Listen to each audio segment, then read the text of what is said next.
बिस्मिल्लाहिर्रहमानिर्रहीम। नाज़रीन, मुस्लिम लीग नून के सदर मियां नवाज शरीफ ने सदर पाकिस्तान को मुखातिब करते हुए कहते हैं कि मिस्टर जरदारी अब ऐसे काम नहीं चलेगा। ऐवान सदर से बाहर आकर देखो लोगों की क्या हालत हो चुकी है।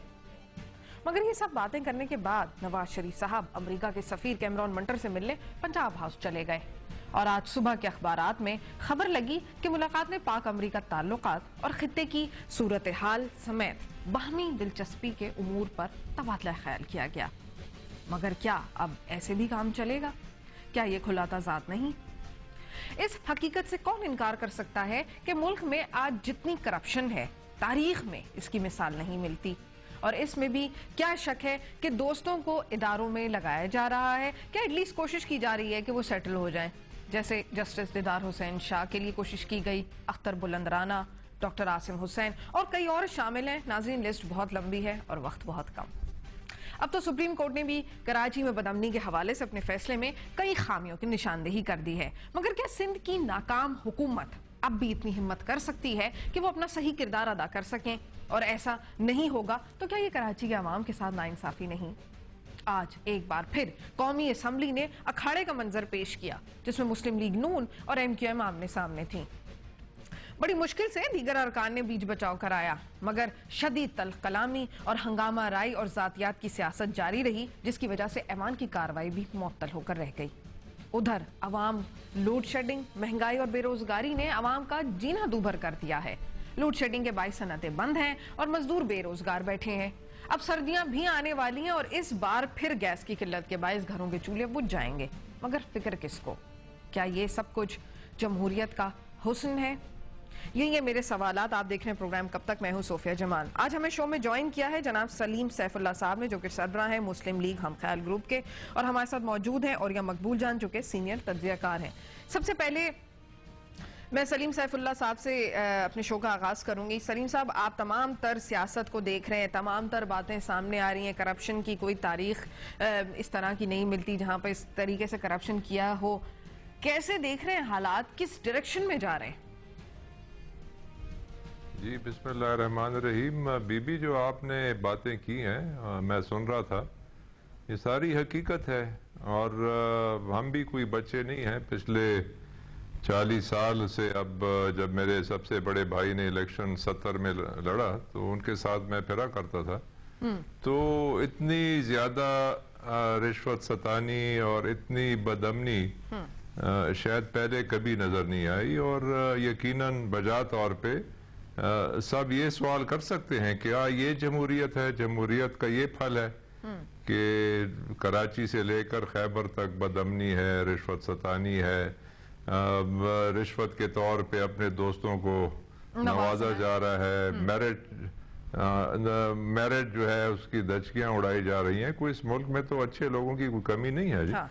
अच्छा, मैं थोड़ा सा सलीम साहब आपकी तरफ आऊंगी कि अगर हम मुस्लिम लीग के जितने भी धड़े आज तक बने हैं उनसे अमूमी तौर पर हम दाएं बाजू की सियासत की तवक्को करते हैं, तो आप लोगों ने काफ लीग से हम ख्याल बनने तक का जो सफर तय किया है, तो उसके दौरान मुल्क के हालात भी बदलते रहे, तो आप लोग अपनी जमात का एहतसाब कैसे करेंगे? देखें जी बीबी, हम तो शुरू से ये गुजारिश कर रहे हैं और मैं ख़ास तौर पे हमेशा ये कहता रहा हूँ कि मुस्लिम लीग में जो ये धड़े बन गए हैं, ग्रुप्स बन गए हैं, ABCDMF वगैरह, इन सब को अब मुत्तहिद होना चाहिए, हमें इकट्ठा होना चाहिए। मुल्क की ज़रूरत है। और मैं तो मियाँ साहब से जनवरी 2009 में मिला था। उस वक्त हम काफ लीग में थे, अलहदा नहीं हुए थे। और उस वक्त भी मैंने मियाँ साहब से यही गुजारिश की कि जो तलखियाँ माजी की उनको छोड़कर हमें अब आगे देखने की जरूरत है। और अगर हम सब इकट्ठे हो जाते उस वक्त तो हमारे तकरीबन मुस्लिम लीग के 150 मेंबर हैं। कि जितने धड़े भी बने हैं, अगर हम मुस्लिम लीग की बात करते हैं तो उसमें हर धड़ा इस बात का, खास तौर पर आपके धड़े के बारे में ये एक तासुर पाया जाता है कि जी आप लोग इंतजार करते हैं कि जी कौन हुकूमत में आएगा तो उसके साथ मर्ज हो जाएंगे। ये ऐसा क्यों है? देखें जी, हम पिछले 4 साल से अब इसमें अपोजिशन में बैठे हैं और अपोजिशन कर रहे हैं। और कोई ऐसी बात नहीं है, हमें भी दावत दी गई थी कि भाई आप लोग आए और हुकूमत में शामिल हो मुख्तलिफ सतह पे, लेकिन हमने ये मुनासिब समझा कि नहीं, हम एक अपोजिशन का किरदार, और हम जो कुछ कर रहे हैं ये कोई सिर्फ ईवान इक़्तिदार तक पहुंचने के लिए नहीं कर रहे हैं। अच्छा, मुझे मौका दें, मैं औरिया से भी यहाँ पर सवाल करना चाहूंगी।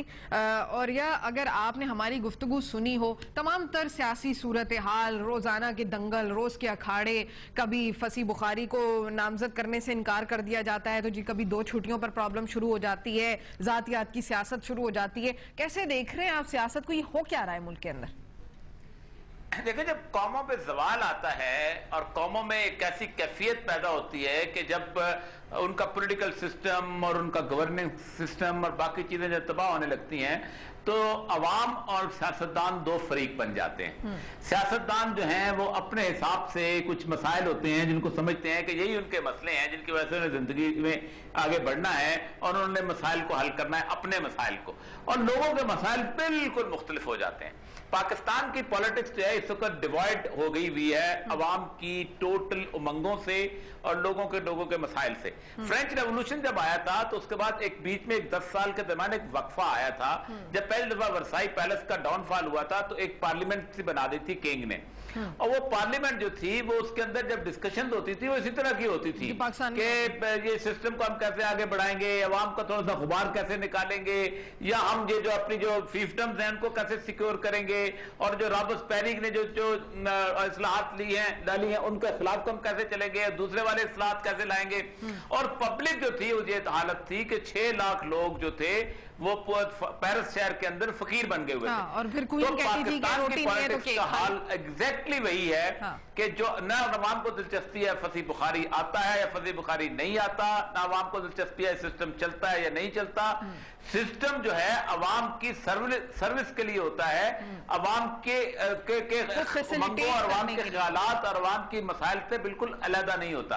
तो हमारी पॉलिटिक्स की डिस्कशन बिल्कुल और है, गली मोहल्ले की डिस्कशन बिल्कुल और है। ये ऐसा बोझ है, खला है, जिसको अब मेरा ख्याल है शायद कभी भी न पुर किया जा सके। कोई और आदमी शायद ऐसा आ जाए या अल्लाह ताला हिदायत दे दे तो फिर ही हो जाएगा। किसी और की तरफ। और ये मुझे मौका दीजिए, फिलहाल नाज़रीन वक्त हुआ है मुख्तसर से वक्फे का, वक्फे से वापस आएंगे, इस शो को आगे बढ़ाएंगे, मेरे साथ रहिए।